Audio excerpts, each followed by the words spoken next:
that's off, I feel like the darkness is going to sneak up behind me and suck me in. Is it a good week? No. I believe you're being honest, Daryl. It's not over. That means it could get better.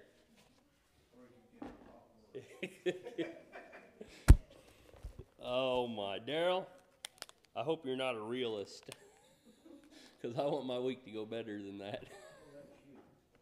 Oh my. Proverbs chapter 14, where we're headed this evening. It's an awful nice night for December, right? Was the week before Christmas? Not freezing to death. Got a little rain coming, possibly.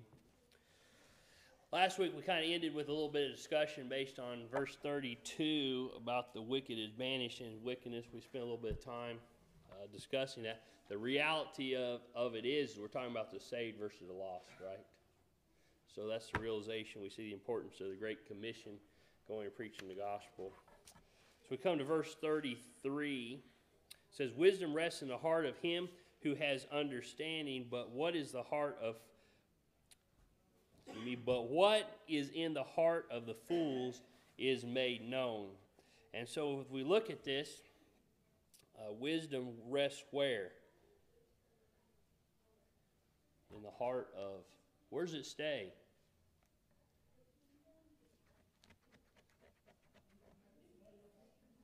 Okay. There's a phrase we've heard, and we've probably all made the mistake, right? Is it's better to keep your mouth shut and let everyone think you're a fool than open your mouth and remove all doubt, right? I've heard it said different ways, but the gist of that. So wisdom rests in the heart of he who has understanding. The second half talks about, but what is in the heart of fools is what? It's declared, it's spread abroad, right? And so we think about the tongue, right? Or are we talking about specifically about being careful what we say? Think about, as we gain wisdom, we know when to say or not say, right? So the tongue is there. Also, section 1 for your studies is, just wisdom, right? Knowing wisdom. When we know wisdom, it changes what we say. We've looked at James talking about controlling our tongue or controlling our mouth, right? How difficult that is. What's it take to control our mouth? Wisdom. Right? We say self-control. That's part of it, and that's one of our sections here, section 7. But part of it is the wisdom to know, right? Because there's sometimes we should, and we go through the Proverbs, we see times when a person should speak and when a person shouldn't speak. Is it difficult to know when to do one or the other? That's where the wisdom part comes in. That's exactly right. That's where wisdom. So we talked about some sections. Any discussion about verse 33? All right, verse 34. This is probably my favorite verse in this chapter. It says, righteousness exalts a nation, but sin is a reproach to any people. The idea of exalting means to lift up, right? We're talking about the difference between success versus failure, right? What makes a nation, or when you look at a nation that's successful, what's some things that you think of?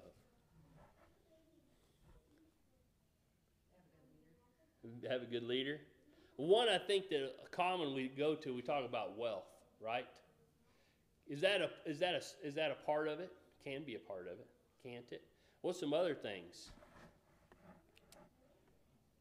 What about safety? Right? Safety, peace, those sorts of things. So we see righteousness exalts a nation. What about the idea of being honored in the world? Right? When we go back, and of course Solomon wrote this, the Queen of Sheba traveled long, long ways, right? There's some discrepancies when you do some study of actually where Sheba was. But we know it was a long ways away, right? Why did she come to see Solomon? Wisdom. She heard of his wisdom, okay? Righteousness exalts a nation. At this time in history, we understand that as a whole, overall, what type of nation was Israel? Righteous or unrighteous? It was righteous. It was successful. It was safe. It was prosperous.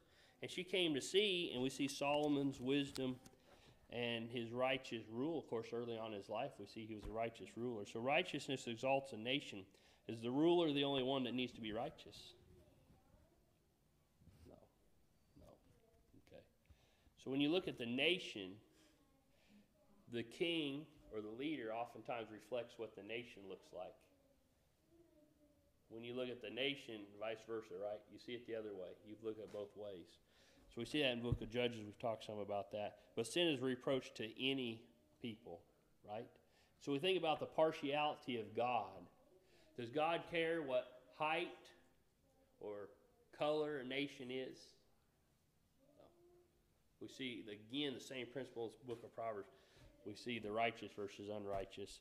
But sin is reproach to any people.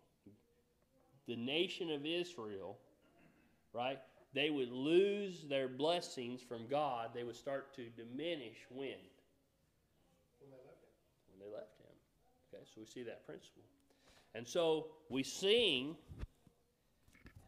in some songs, some of our national songs, is God bless what? God bless who? America, right? So when we think about that, will God just bless any nation? Who does he bless? Righteousness exalts a nation, right? God blesses righteous nations. We understand the principle that the rain falls on the just and the unjust. God's not going to take away our oxygen, if America is unrighteous. But the fact of the matter is we won't have the prosperity and all the things that go along with that, the peace, tranquility, the safety that a righteous nation would have. Okay? So section 26 we have in your table of contents is righteousness. And so that's a good place for. There's also other places. We see section 22. We see the nation. That's an awful good place to put this for your future studies. Any other questions or comments about verse 34? All right, 35 says, a king's favor is toward a wise servant, but his wrath is against him who causes what? Shame, right? We could use the same analogy when we talk about parents versus children, right? In any scenario, we see a person's favor, an individual, and this is talking about a king versus servant. That's the illustration that's used. A king's favor is towards what type of servant? A wise servant, right? Who's king of the world? God, right? So we see, really, we could connect verses 35 and 34 easily. It says, but his wrath is against him who causes shame, right? What's shame? We're talking about when someone slips and falls on the ice. Usually when you've done something wrong. We're talking about, what's that, Lindsay? Embarrassment. Embarrassment brought on by what Annie says, sin, doing things wrong, okay? His wrath is against him who causes shame. A shameful thing, when we study that principle throughout the Bible, what we're talking about, always relates to sin, okay, when we're talking about those things, or oftentimes. Any questions or comments? Trying not to rush, but I don't want to drag. We're in chapter 14 for a while. We had a lot of good discussion. We'll go on 15. 15 is a great chapter. We'll look at the first two verses. Hey, not that 14 wasn't great, okay? But one of my more favorite chapters here in 15. It says verses 1 and 2, we'll look at those together. It says, a soft answer turns away wrath, but a harsh word stirs up anger. The tongue of the wise uses knowledge rightly, but the mouth of fools pours forth foolishness. And so we look at this, we're talking about, what's a soft answer? Tender, okay. The idea of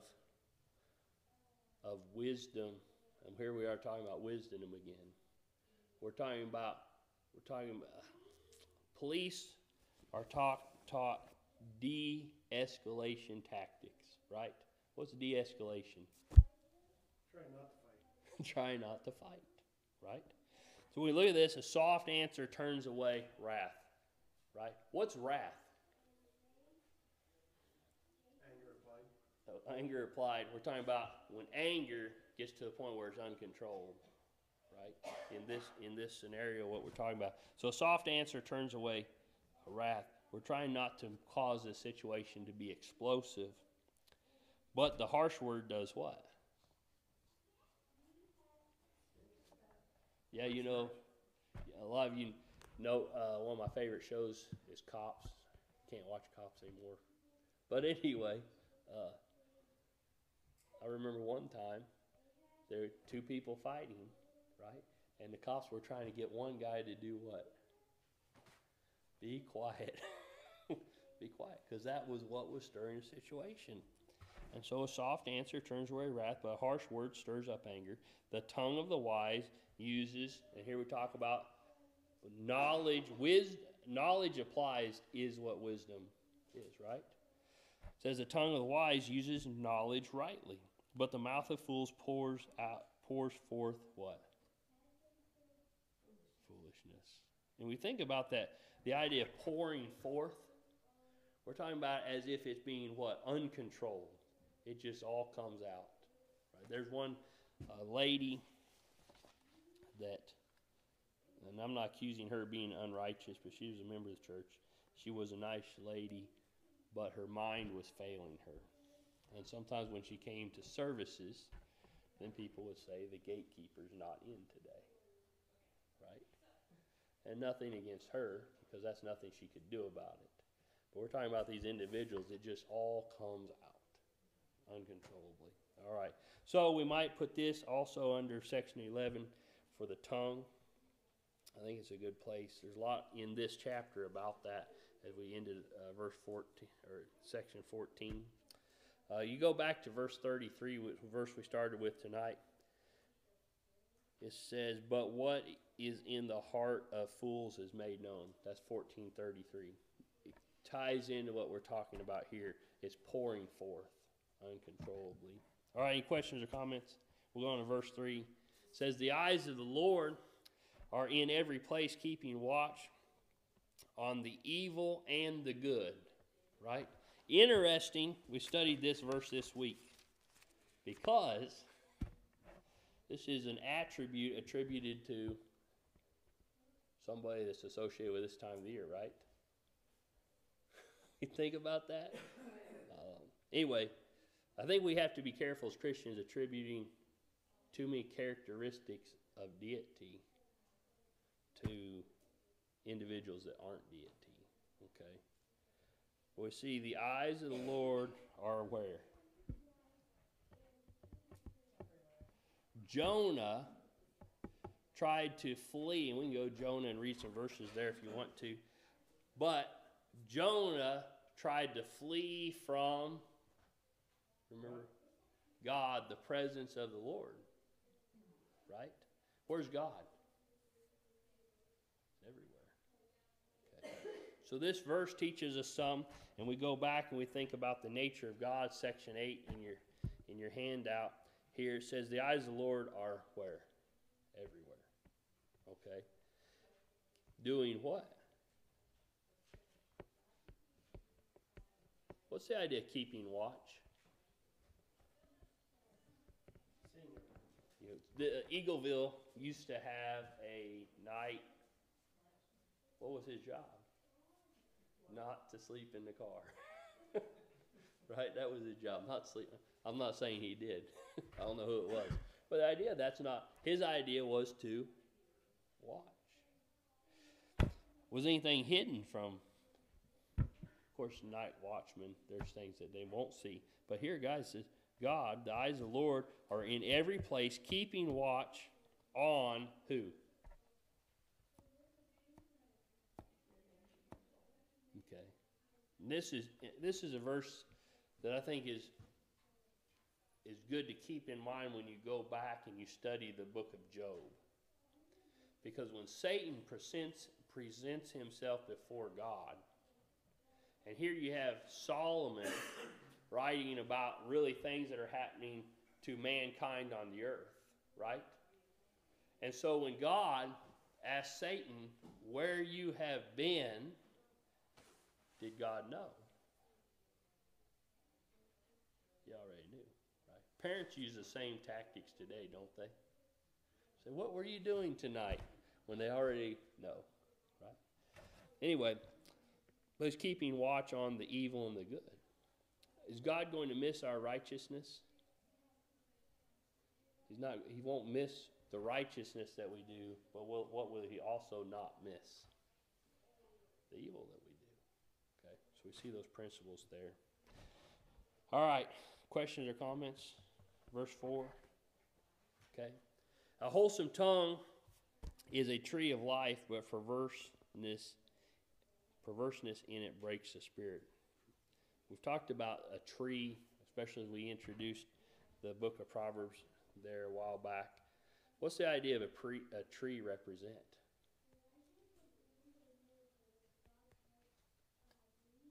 Longevity. Okay, longevity, stability, it's all there. Here we're talking about a tree, a wholesome tongue is a tree of life. Let me see here. I think this was one of these. I forget to pull up my ESV every week. Make sure I'm on the...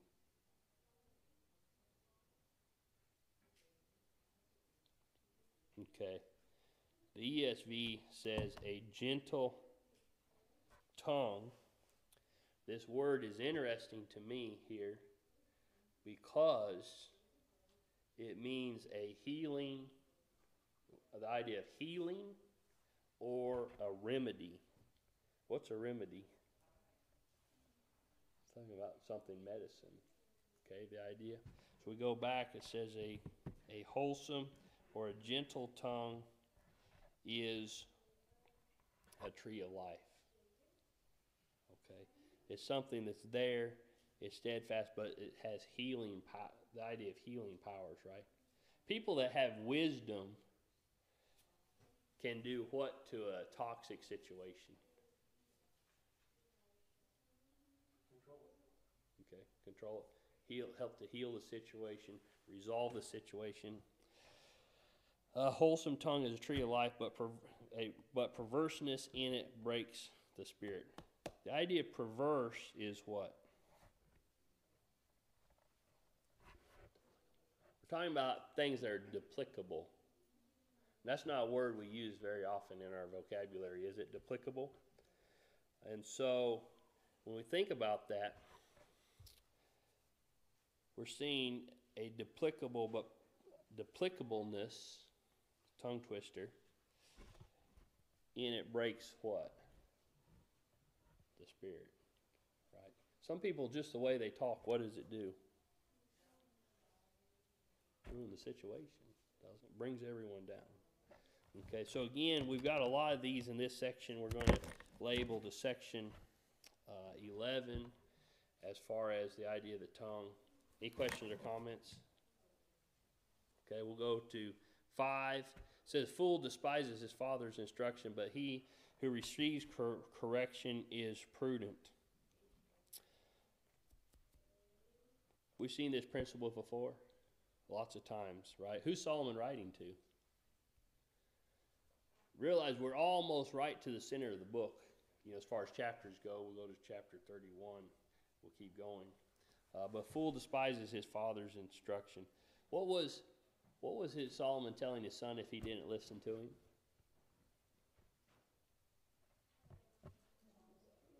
He was a fool, right? You think about that. But he who receives instruction is prudent. What's the idea of being prudent? Being prudent. Smart enough to listen to people who told you what to do. Yeah. Intelligent enough to receive the instruction. Okay. So sections we might put this under would be section 21, parents and children. It's a good place here. Solomon's reiterating the point to listen to him. Verse 6 says, "In the house of the righteous there is much treasure, but in the revenue of the wicked there is trouble." It says, in the house of the righteous, much treasure. Are we talking about dollar bills? What are we talking about? Happiness. Happiness. Think of in a home. When you think about all the attributes of a happy home, right? Of a comfortable home. We talked about that a little bit when we talk about the nation, right? The peace, the tranquility of a nation, of a righteous nation. So when we look at this, in the house of the righteous, there is what? Lots of treasures, right? And we think about, we're not talking about valuable items on the shelf. We think about what's happened to our homes in America. How many children treasure their home life? Yeah, I heard somebody say today, they say that child doesn't have a very good home life. Now, when you think about that, how many children really could we say that about? They really don't have a good home life. There's no treasures at home. There's no value in the home because we think about the parenting aspects, the moral aspects. All those things are entailed in that. You look at what Solomon had to offer. You know, the wisdom he could impart on them had they wanted to listen. And you see what happens right after. Yeah, what happened right after? It just goes away from Solomon being one of the wealthiest individuals in the world, and his children, we see his sons, divide the kingdom. And so, lack of wisdom. That's a good point. The treasures there that they didn't take from the home, take with them. it wasn't money. Mm-hmm. Then we see the bottom half. It says, but in the revenue of the wicked is what? We see a righteous home has treasure. The wicked are trying to do what? Rake it all in, the revenue. Well, they probably trample on somebody else to get it. Trample on somebody else to get it, yeah. Yeah, and again, we're not talking about physical things. But what they're trying to do is build a valuable home out of things that will never make it valuable. Right? Important. And so we think the 1950s, we understand statistically the Lord's Church grew faster than any time in American history that we know of, right? If I understand things right. And so when you look at that, and then you look at the mindset of America, the blessings of America, the work ethic of America, and you look at that generation and who they raised and what they became and then what we have today, right? You think about that. Do you think that today most homes are like the first half or the second half of the verse? Second. They're chasing the dollar. We're looking for satisfaction. We're looking for treasures in things that aren't there. Okay. All right, let's move on. Unless anyone has a comment, question. Okay. Verse 7 says, the lips of the wise despise knowledge, but the heart of the fool does not do so. Again, same principle that we've looked at many times. What are we talking about? Think before you speak. Okay. And that goes back to earlier on this evening, we looked at a verse that says that the wisdom is hidden in your heart, but it's tucked away.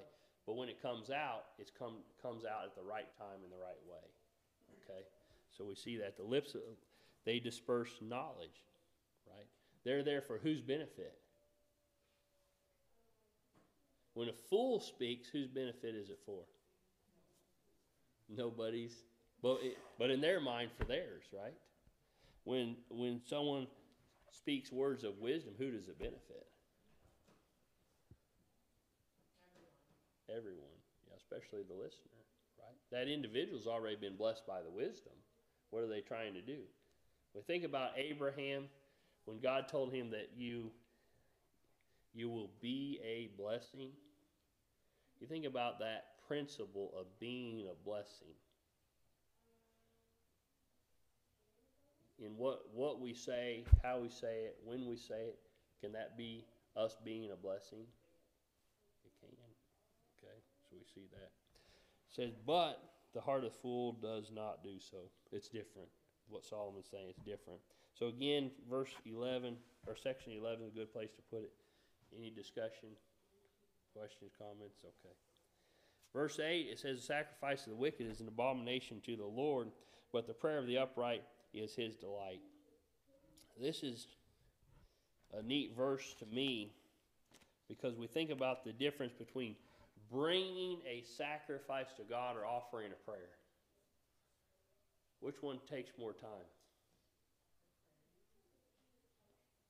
Well, you think about, your sacrifice. If you were to, let's say, put it in monetary means, write a check. Your check represents hours at your job, those sorts of things. How long do we often pray? A lot of times we're talking about minutes a day, right? Minutes. Okay. So here we see the sacrifice of the wicked is an abomination to the Lord. What they're bringing is far more as far as what it took to accumulate that, the effort it took to bring that. But it says, but the prayer of the upright is his delight. We connect verse 9 with this. It says, the way of the wicked is an abomination to the Lord, but he loves him who follows what? Righteousness. The principle that we see here is we're not going to, with our sacrifice, we're not going to buy God's favor. You see that? No matter how big of a sacrifice we bring to God, we're not going to buy his favor. But if we're righteous, God finds pleasure in our simple prayer. You understand?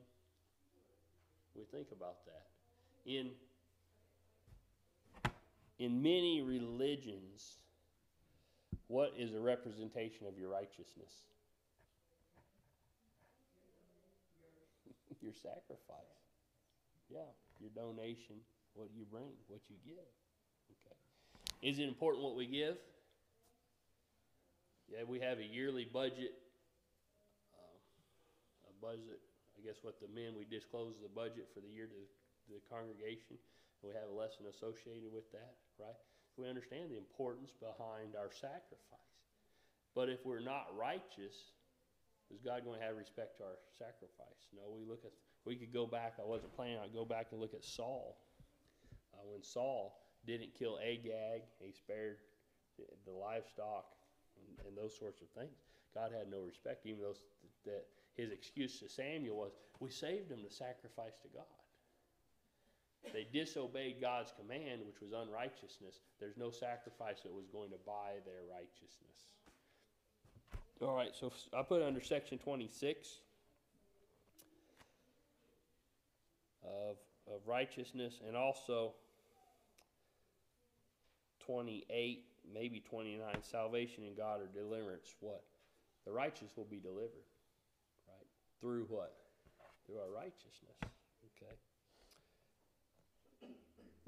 Before we move on, look at I think this is a key principle, and I may tie this into, because we've got our yearly lesson coming up I've been working on. So look at the bottom of verse 9. But he who does what? Verse 9. But he who loves him but he loves him who follows what? Righteous. God loves who? Those who follow righteousness. What does it take for us to be righteous? Love for God. We say that reciprocal love. Okay. All right, we'll move on to verse 10. It says, harsh discipline is for him who forsakes the way, and he who hates correction will die. We're talking about the rebellious heart in verse 10. We talk about the rebellious heart, harsh discipline. What's harsh discipline? Nobody's had that practiced on them? I believe all my discipline was harsh. No. Anyway, Madison agrees. Anyway, slow. Harsh discipline. We're talking about some discipline that will stop somebody in their tracks. Because what's discipline designed for? Okay. For a person that is headed down the wrong road, what do you have to do? Redirect. Stop them. Yep, redirect. Okay. Yesterday I was driving down the highway, and here comes a cow down the shoulder. What did they do? Had to get in front of it and stop it and turn it around. You say, and then there was no beatings and no whips involved, but was that discipline? Yeah. And so when we're talking about this, harsh discipline is for him who forsakes the way. The second half of the verse, he who hates correction will die. We're talking about that with discipline, you discipline to the point that it takes for the correction, right? How much discipline? Is there a such thing as too much discipline? Absolutely, right? You just discipline to the point where it causes the turnaround, right? The repentance, the change. But he who hates correction is going to do what? It's going to die, right? You think about all of us have probably worked that cow that we said you're either going in that chute or you're going to die with us trying, right? Anyway, I don't think any of us have made it quite all the way to that point. Maybe close. But the idea is we need to do everything we can to try to stop that situation. And here it's talking about the individual that's going to be so stubborn to continue down that way that they're going to do what? Not worth it. He who hates correction will what? Die. Right? And that hard-nosed attitude. So we come over and we put this in our maybe section 7 under self-control, or maybe section 2, the folly of fools. That's the life that they've chosen, and we're not going to turn them around. Go on to verse 11. It says, hell and destruction are before the Lord, so how much more the hearts and sons of men. Verse we looked at a little bit earlier in verse 3, it says, the eyes of the Lord are where? Okay, verse 3 and verse 11, I believe, we can connect those together in principle. And so here I'm going to read to you from the ESV. And so here it says, Sheol and Abaddon lie open before the Lord. Sheol is the word that they used in the Hebrew, and what it had a broad meaning. And it could mean death, grave. Sometimes it talked about the Hadean realm, that idea, talking about after death, those sorts of things. So when you come to the New King James and see this translated, it says, hell and destruction are before the Lord. And so what we're seeing is, how many of us can see into, Eric talked about this on Sunday in his Bible class, talking about Paul speaking in the third person, that he said, I knew a man, right?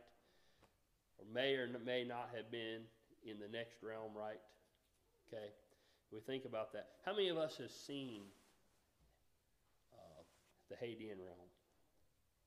How many of us can look into the eternal realm? Can you? I can't. None of us see. We know it exists. The Bible reveals it. God tells us what we need to know about those places and how to get to, how to get to where we need to be in the Hadean realm or the eternal realm based upon righteousness versus unrighteousness. And so what? The Lord's well aware of hell and destruction. So, it's open and known to him. Yeah. So he says, if God can look into those places and see what's happening, we can't see there. What can he also see into? Hearts of men. The hearts of men. Right. It's an impossibility for us to see, right, into those next realms that we're talking about. But God sees those places. God will see into our heart. So we go back and we see the eyes of the Lord are where? Everywhere. Same principle. And so we go back and we connect this to maybe section 26 or maybe section 29, righteousness or judgment of God. Why? Because of God's omnipresent. He sees these things. He knows these things. Got a couple minutes. Verse 12 says, a scoffer does not love one who corrects him, nor will he go to the wise. We go back and we talk about verse 10, talking about that person or individual is not going to turn around. It will take death to stop the direction they're headed down. We go look at this. A scoffer does not love one who corrects him. You think about that. When Jonah went to Nineveh, what was his purpose? to warn them, right? Which means that they had to do what? Stop what they were doing, change their lives. There was corrections that needed to be made. And so a scoffer does not love one who corrects him. We're talking about an individual who is in error and has to change their life. But when someone tells them they're wrong, are they going to appreciate the correction? No, they're not. Then, the second half, nor will he do what? The idea of going to the wise is nor will he seek wisdom. Is he going to seek wisdom? Have we ever said, I don't know what to do? Yeah, but he also knows that the wise is going to want him to change. Want him to change. So it's better just to avoid it. That's right. Yeah. Head down there. And so we go back to verse 10, and he will what? Die. Okay. We're out of time. We'll pick up here with verse 13 next week. Any questions or comments? All right. Thank you for your time.